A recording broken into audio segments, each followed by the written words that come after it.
전체적인 말씀을 이끌어가는 키워드는 탄원입니다. 탄원. 이사야 선지자는 오늘 속히 하나님께서 강림하셔서 크신 능력으로 심판하시기를 간청하고 있습니다. 하나님은 공의를 행하시고 또 주를 기억하는 자를 선대하시지만 자신들은 하나님 앞에 죄를 지어서 진노 가운데 있게 되었음을 고백합니다. 그러나 다시 한번 그 진노를 거두시고 자비와 긍휼을 베풀어 주시기를 탄원하고 있습니다. 여전히 이스라엘은 언약에 따라 주의 백성이며 주의 성전이 있는데 주의 진노로 지금 황폐화되었음을 보시고 우리를 불쌍히 여기고 긍휼히 여겨 주시기를 간절히 기도하는 내용이 오늘 전체적인 내용이 되겠습니다. 첫 번째로 하나님께서 우리에게 도전하시고 우리에게 들려주신 음성이 있습니다. 그것은 1절부터 4절까지 말씀을 근거로 해서 말씀드립니다. 우리가 하나님을 바로할 때 진심으로 경외할 줄로 믿습니다. 인간이 죄를 짓고 함부로 사는 이유가 여러 가지 원인이 있겠지만 하나님이 어떤 분인지 정확하게 모르는 무식과 무지 가운데서 이런 일을 저지릅니다. 이사야 선지자는 오늘 하나님이 어떤 분인지 그 하나님의 일부를 소개하고 있습니다. 오늘 1절 보시면 알겠지만 하나님 원하건대 하늘을 가르고 강림하셔서 주 앞에서 산들이 진동하기를, 이런 표현을 쓰고 있어요. 하나님이 강림하시고 무엇을 가르고? 하늘을 가르고 이 땅을 심판하시기를 간청합니다. 하나님은 하늘 저편에 계시죠. 여기서의 하늘은 스카이 블루 스카이, 파란 하늘의 개념이 아니에요. 어저께도 제가 말씀드렸지만 커다란 수족관을 비유해서 이 세계의 바깥의 세계, 초월적인 존재, 그러나 완전히 분리된 존재가 아닌 이 세계를 충분히 개입하시고 다스리시고 주인 되시는 그분, 그것을 제가 수족관 바깥에 있는 세상에서 물고기를 바라보는 그런 심정으로 하나님이 초월해 계신다고 제가 말씀드렸는데, 여기서 하늘을 가르시고 온다는 것은 그 초월적인 세계에서 이 물리적인 세계, 이 창조한 세계로 하나님이 들어오신다는 뜻이에요. 마치 휘장을 열고 들어오신다는 뜻이에요. 이것을 통해서 하나님은 우리 샤머니즘도 생각들을 갖고 있는 겁니다. 토테미즘이나 샤머니즘, 모든 만물의 신이 다 깃들어 있다. 정령사상, 돌에도 산에도 나무에도 이런 것이 굉장히 만물이 신인 것처럼 여기지만 그게 가장 하등하고 저급한 종교관이거든요. 하나님이 안 스며든 곳이 없는 건 줄 압니다. 그러나 그것이 신은 아니에요. 하나님이 만든 피조물일 뿐이에요.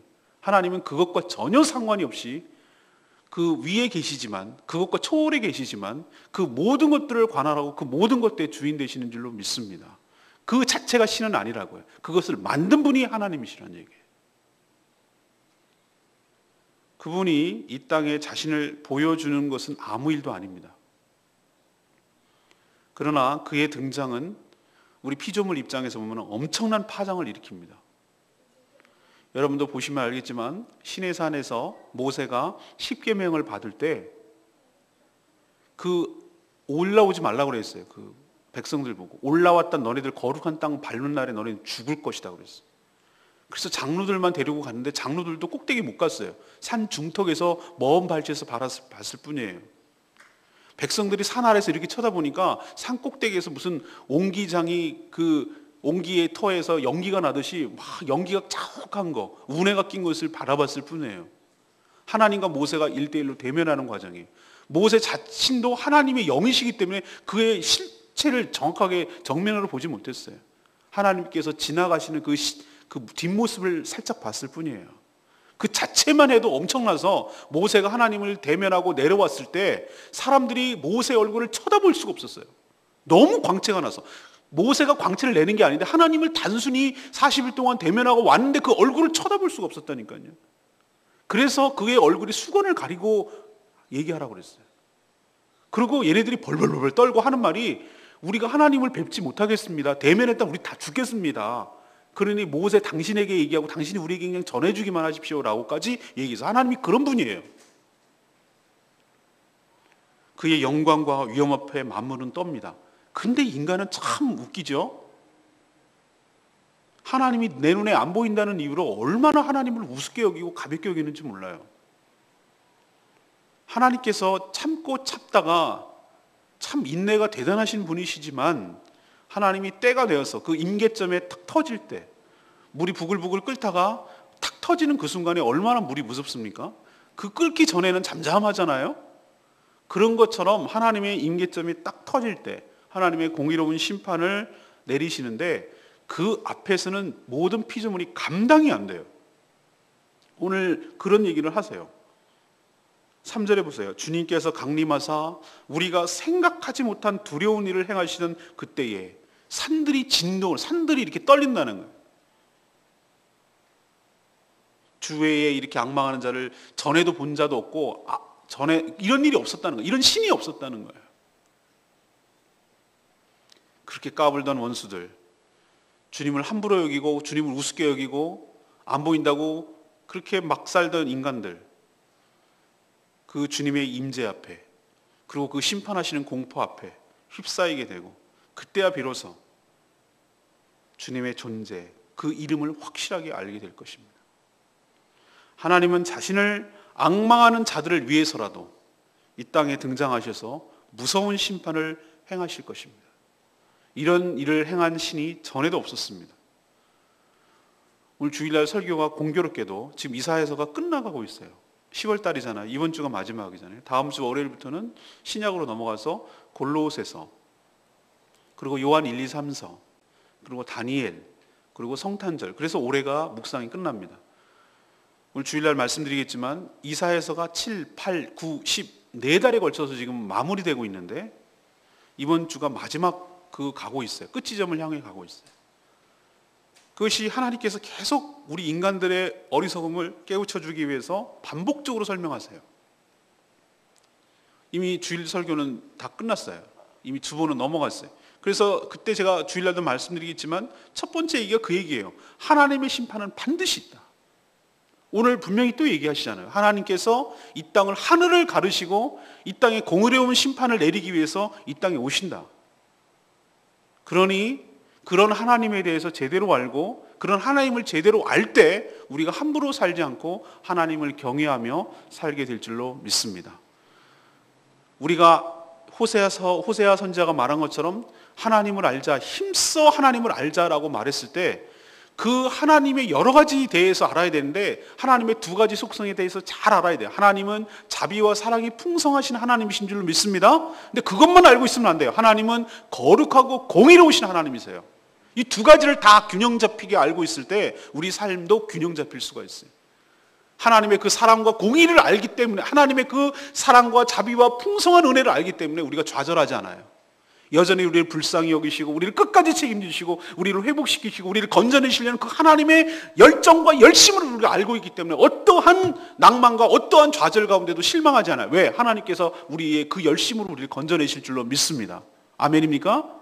또 하나 알아야 될 것이 있어요. 하나님은 거룩하고 공의로운 분이에요. 그 하나님을 알기 때문에 우리가 함부로 살 수가 없는 거예요. 죄를 짓고 우상 숭배하고 세상의 가치관에 따라서 그렇게 살 수가 없는 거예요. 왜? 하나님의 공의로운 심판이 있다는 걸 알기 때문에. 이 2가지를 다 알고 있을 때 우리가 힘써 여호와를 알자, 하나님을 힘써 그분을 어떤 분인지 알고 의식하고 인식하고 그것을 늘 생각을 하고 살아갈 때에 우리 삶에 은혜가 있고 우리 삶에 균형이 잡히게 될 줄로 믿습니다. 오늘 말씀하잖아요. 하나님 심판 반드시 있다. 하나님 너네들 생각하는 것보다 상상 초월적인 하나님이십니다. 그분의 능력 앞에 산이 벌벌벌 떤다. 우리는 지진 하나 일어나도 세상이 무너진 것처럼 벌벌벌 떠는 거 영상으로 보셨죠? 우린 지진만 일어나도 그 정도인데 하나님께서 심판하시러 이 땅을 강림하실 때 이 떠는 게 뭐 문제겠어요? 그 위엄 앞에, 그 영광 앞에 모든 피조물이 엎드릴 거예요. 그때 깨닫게 되겠죠. 인간들이, 어리석은 인간들. 함부로 죄 짓고 살고 하나님이 어딨냐고 찍고 까불고 함부로 말하는 인간들 입이 쑥 들어갈 거예요. 눈 하나 못 돌릴 거예요. 그런 날이 분명히 오니 우리는 경외하고 주님을 경외하고 함부로 살지 말고 벌거벗은 것처럼 그 앞에 노출되고 심판받을 것이니 두렵고 떨림으로 살아가는 저와 여러분 되기를 소망합니다. 2번째 얘기는 5절에서 7절까지 말씀이에요.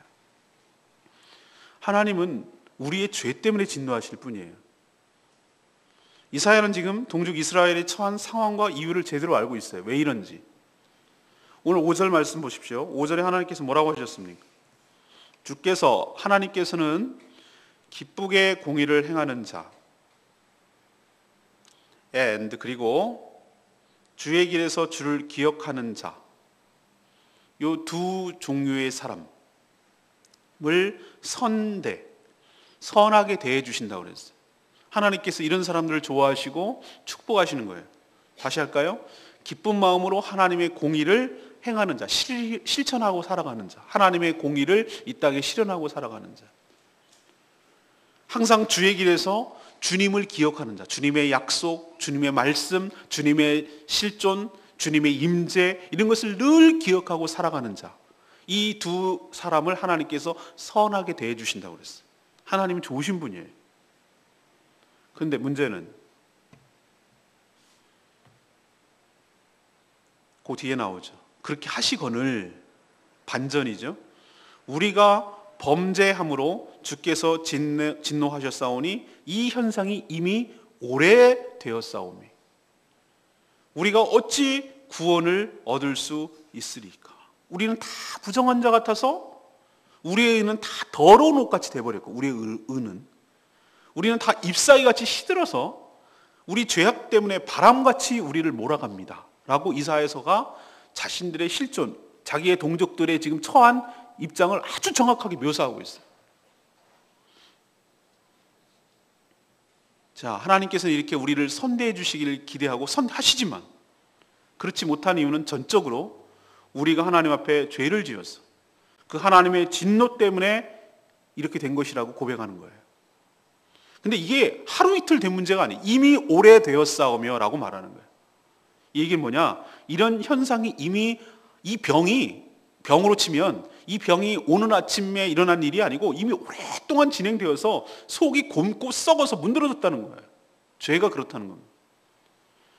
이들의 삶은 더러운 옷처럼 부리가 가득했고 마치 시든 잎사귀처럼 바람에 날리게 생겼어요. 살아있는 잎사귀는 바람에 안 날리잖아요. 근데 죽어서 말라서 낙엽처럼 된 것은 어떻게 됩니까? 휙휙 바람에 날아가잖아요.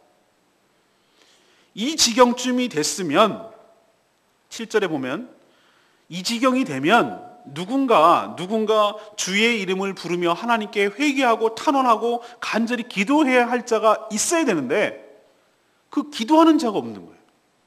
그리고 또 하나, 이 정도쯤 됐으면 스스로 깨닫고 분발해서 주님을 붙들고 붙잡고 하나님께 간청하고 그래야 될 자가 있어야 되는데 없어요.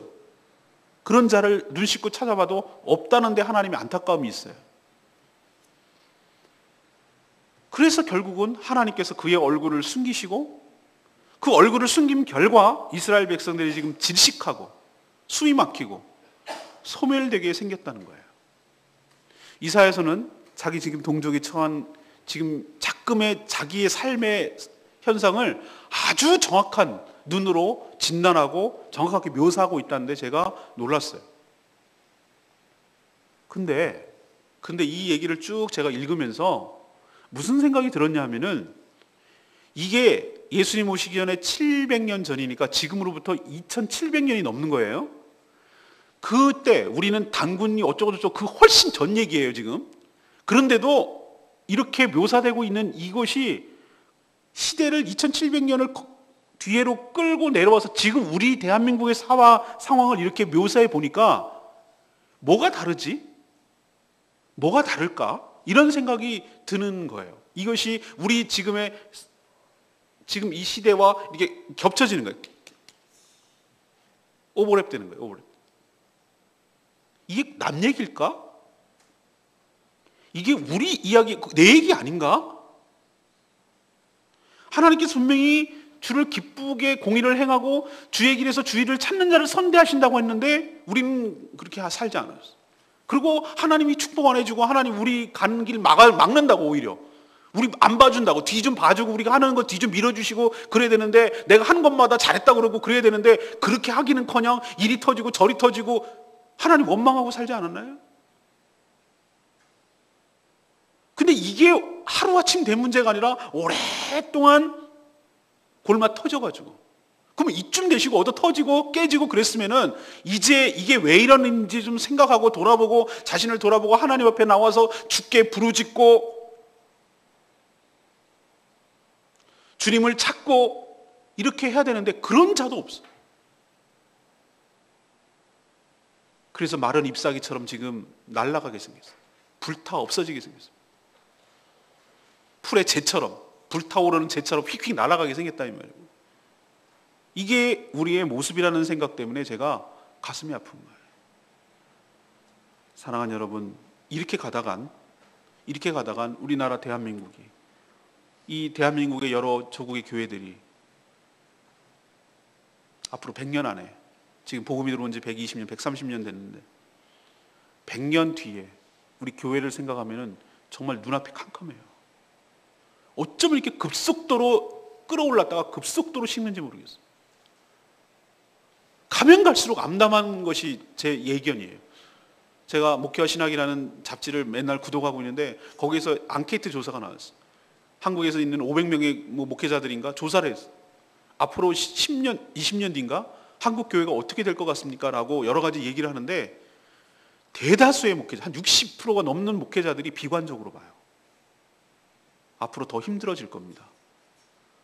그럼 어떡하라고? 그렇게 예측만 할 게 아니라 그 원인을 정확히 진단하고 그럼 어떻게 대처를 해야 될 거 아니에요? 오늘 여기서 하나님이 해답을 주시는 거예요. 하나님이 다 줬어요. 너희들이 왜 그런 줄 아니? 이사야 입을 통해서 하나님께서 우리에게 정확하게 진단. 너희들 하나님 원하시는 건 이건데 너희들은 이렇게 반대로 살아가고 있다. 근데 너희들 그 문제를 해결하기 위해서 그것을 하나님께 간구하고 부르짖고 하나님께 하는 자도 아무도 없더라. 그래서 너희들이 지금 이렇게 되는 건데 라고 얘기하는 것은 사실 우리 보고 들으라고 하는 얘기예요. 사랑하는 여러분, 지금 이런 상황이 있을 때 정확하게 우리 지금 처한 입장, 우리 나라와 우리 민족과 우리 조국교회가 처한 입장과 우리 교회가 처한 입장과 여러분의 개인 가정과 여러분의 개인이 처한 입장을 오늘 말씀을 통해서 정확하게 스캔해야 되고 정확하게 진단해야 돼요. 모든 질병은 정확한 진단부터 해야 치료가 나오는 거예요. 그걸 부정하면 안 돼요. 병이 있는데도 나 괜찮아. 그런다고 병이 없어지는 건 아니에요. 하나님께서 말하는 정확하게 메스를 가하시는 그 부분 시인하고 인정하고 동의하고 그 의사 되시는 우리를 치료자 되시는 그분 하나님 앞에 처방에 맡기고 그분에 따르고 그렇게 될 때 이 우리 작금에 지금 처한 상황이 개선되고 달라지고 변화될 줄로 믿습니다.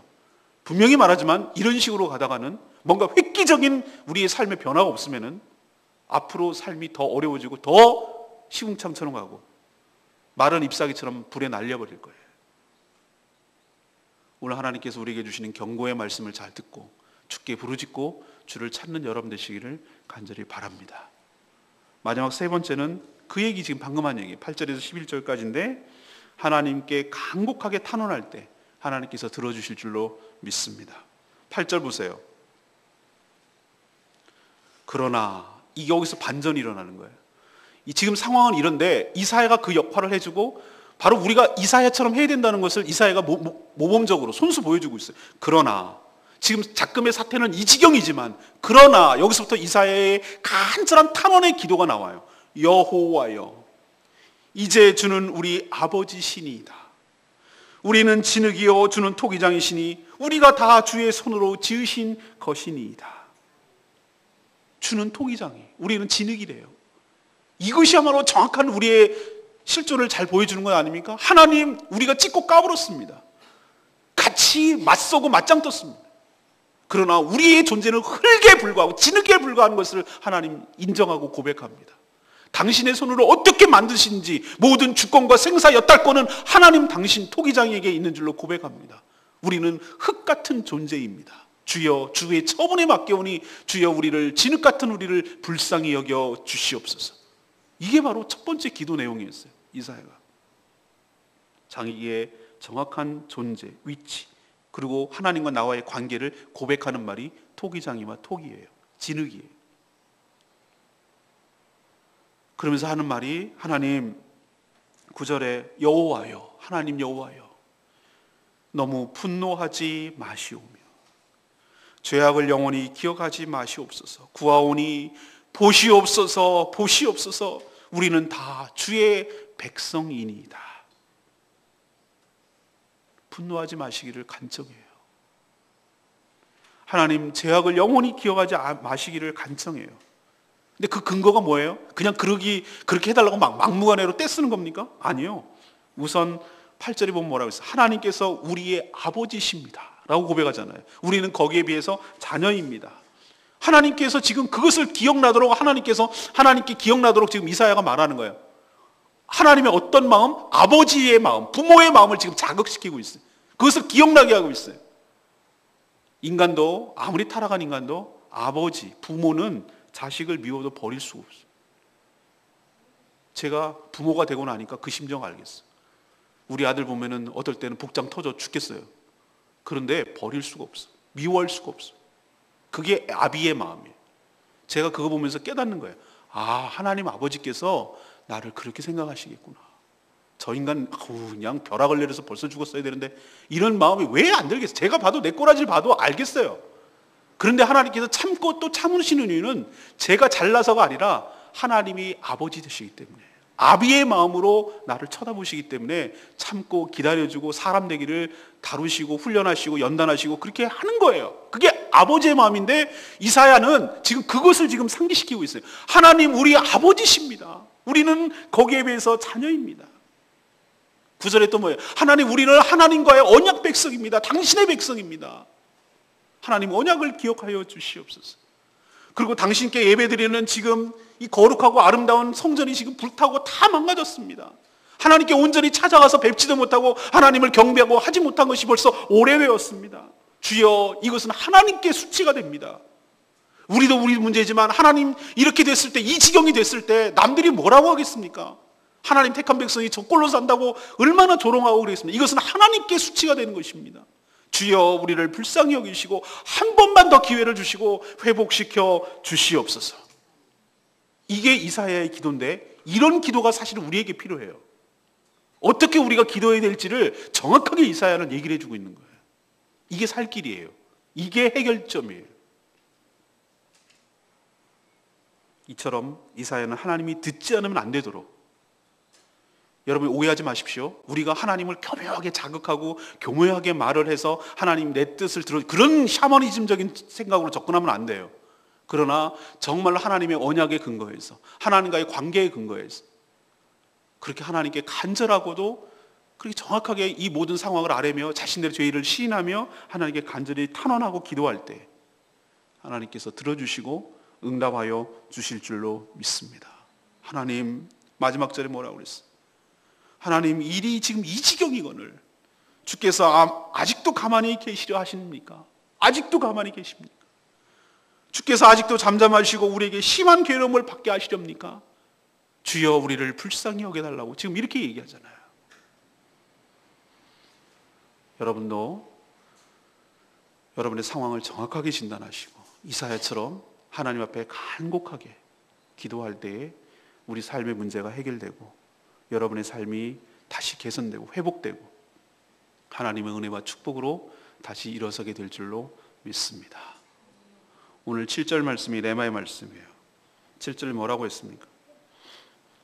주의 이름을 부르는 자가 없으며 스스로 분발하여 주를 붙잡는 자가 없사오니 이는 주께서 우리에게 얼굴을 숨기시며 우리의 죄악으로 말미암아 우리가 소멸하게 하셨음이라 그랬어요. 죄악으로 말미암아 살벌하고 삭막하게 변하는 이런 세상이 되어가는 것도 큰 문제지만 더 큰 문제는 이 지경이 되어가는데도 사태의 심각성을 제대로 파악하지 못하고 하나님께 탄원하고 하나님께 중보 기도하는 자가 없다는 것이 더 큰 문제예요. 하나님은 여전히 소돔성에서 뭐라고 하셨습니까? 아브라함과 타협하는 것처럼 보이지만 그게 아니라 하나님은 소돔같이 악인이 1000만 명이 되고 100만 명이 되고 악인이 더 많아서 심판하는 게 아니에요. 이 악한 성을 붙들고 이사야처럼 간절히 중보하며 탄원하며 기도하는 의인 10명이 찾는데 그게 없는 거예요. 이 세상을 멸망시키지 않은 이유는 악인이 부족해서 그런 게 아니고 악은 넘쳐나요. 근데 하나님께서 이 땅을 붙들고 이 제주도를 붙들고 우리 교회를 붙들고 여러분 가정을 붙드는 이유는 딱 한 가지. 이 가정을 붙들고 이 교회를 붙들고 이 나라 이 제주도를 붙들고 하나님께 간절히 이사야처럼 탄원하며 기도하는 자가 있으면 안 망하는 거예요. 근데 그게 없어서 소돔 고모라가 망했어요. 여러분도 진정한 중보자가 되기를 바랍니다. 이사야처럼 탄원하고 구원해 주시기를 간청하는 자가 있을 때 아직까지도 소망이 있을 줄로 믿습니다.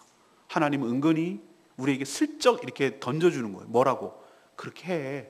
하나님 답을 술술 줘요.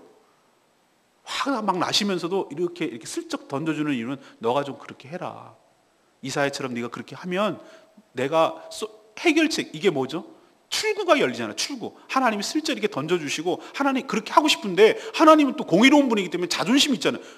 그냥 없던 걸로 할게, 이렇게 될 수가 없잖아요. 하나님이 그러시기 때문에 이렇게 진노하시고 이렇게 하시면서도 사실은 사랑의 하나님이시기 때문에 니네가 이렇게 간절히 기도하고 탄원하고 잘못했다고 용서를 구하고 그러면 내가 못 이기는 척하고 또 이렇게 회복시키고 이러기를 바라시는 것이 하나님. 이래서 저는 하나님이 너무 좋아요.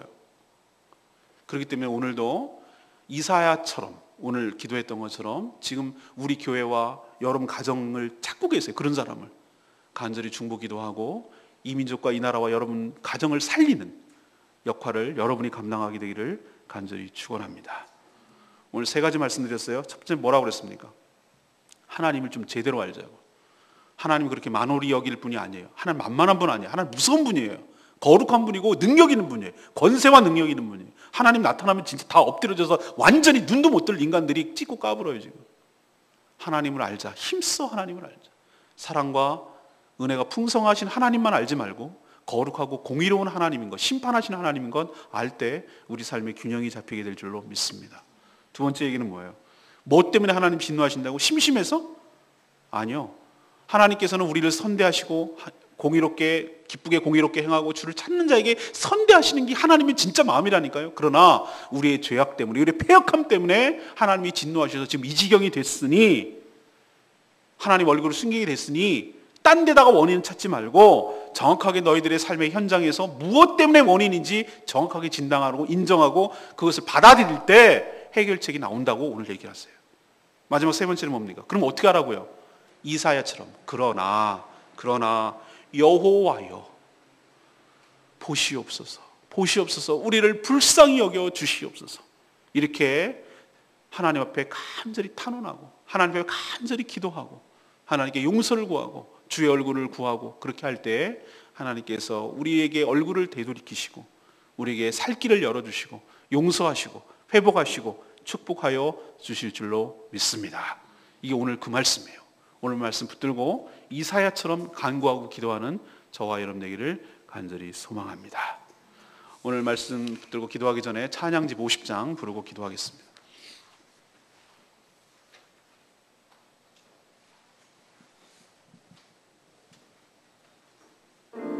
오늘 읽었던 본문의 말씀이 오늘 찬양 가사에 나옵니다. 주는 토기장이 나는 치는 날 빚으소서 기도하오니 하나님 저의 마음을 바꿔주시고 주님의 마음을 가지고 살게 해주시고 주님을 닮아가는 복된 인생 되게 해주시옵소서. 우리 기도하는 마음으로 오늘 말씀 생각하면서 이 찬양 부르겠습니다. 항상 진실게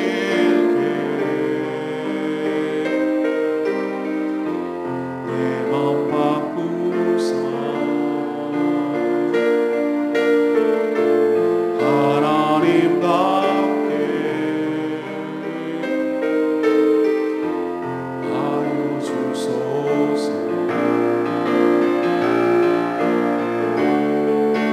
주는 토기장이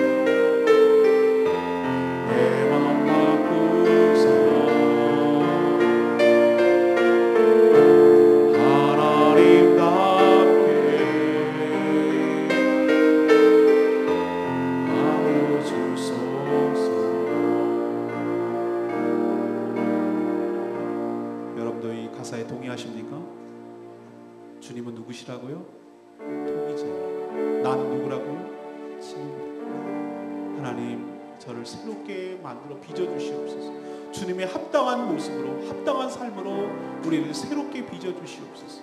내가 내 인생 내 마음대로 살려고 했으나 그것이 아님을 고백합니다.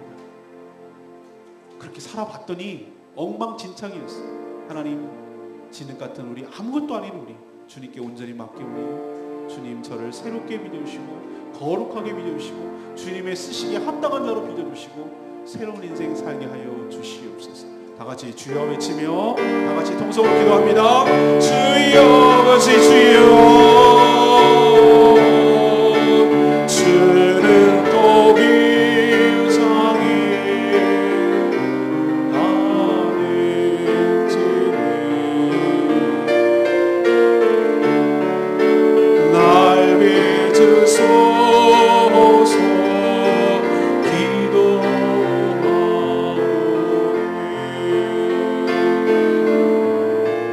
항상 진실게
하나님, 저희들의 삶을 돌아보건대 나가도 너무 나갔습니다.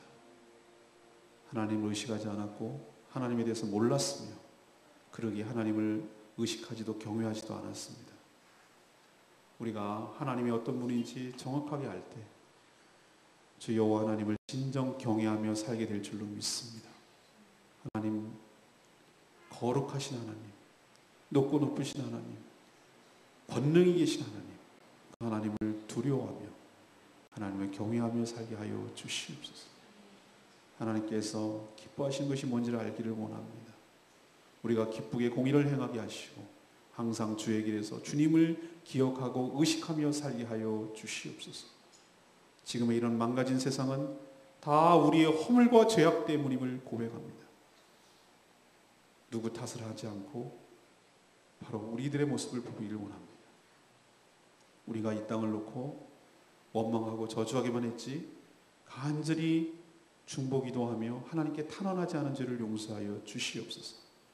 이제라도 이사야처럼 하나님 앞에 간절히 간구하고 기도하오니 주여 어서 오시옵소서.